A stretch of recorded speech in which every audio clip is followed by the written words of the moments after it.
AI didn't flood the internet with bad content. It flooded it with content that looks equally believable. And once everything looks believable, the real question becomes, how do you decide what deserves your attention anymore?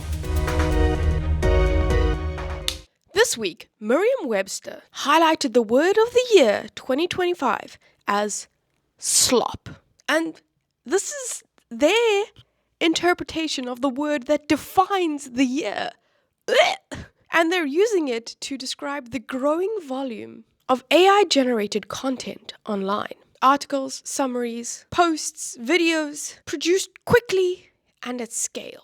Importantly, slop doesn't just mean bad content. It refers to content that's automated, mass-produced, generic or repetitive, and often detached from a clear author or intent. And that's the phenomenon that people are reacting to. But it's worth putting this into context. Every time content becomes easier to produce, people start to panic. This happened with printing, with photography, and with social media. Abundance, it looks messy before new norms actually form. I think this moment is different. Not because there's more content, but because people are losing the cues they use to decide what is worth engaging with. But trust online has always been fragile. Spam, clickbait, misinformation. People have learned over the years to filter a lot of those things out. Why would AI-generated content be fundamentally different? Because this kind of content removes a cue that humans used to rely on. Let me define what that cue is clearly, and that's effort. By effort, I mean observable investment, time, expertise, revision, and accountability. Not moral virtue, just visible work. But if the information is accurate or useful, why should effort matter? From a user's perspective, an answer is an answer. Because humans use effort as a shortcut for trust.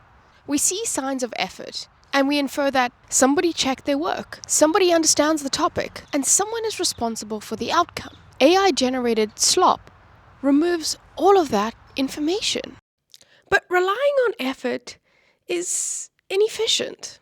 AI removes some necessary labor, and it lowers barriers to participation.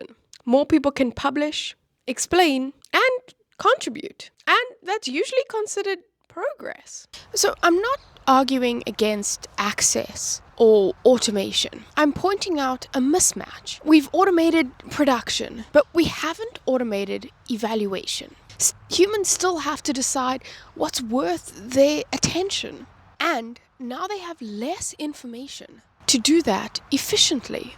So the cost shifts. Creators spend less time producing content, and users spend more time verifying it. Exactly. Trust becomes work. Attention becomes scarce. Not because the content is worse, but because it's harder to distinguish it at first glance. But hasn't this happened before? People have adapted to information overload in the past.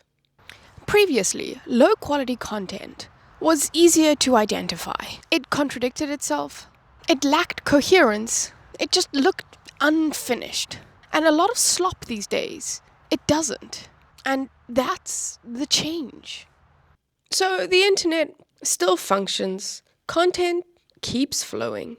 Yes, the open question is whether humans can still decide what deserves their attention when the usual cues for trust no longer apply. Strange world we're living in. Thanks for coming along to this episode. I think it was quite funny that the word of the year the Merriam Webster defined is slop, because I open my social medias and all I find is garbage. And I know that's maybe not the definition of slop, but after I'm on the internet for a little bit, I feel like slop. So, yeah. Anyway, I'll see you guys tomorrow.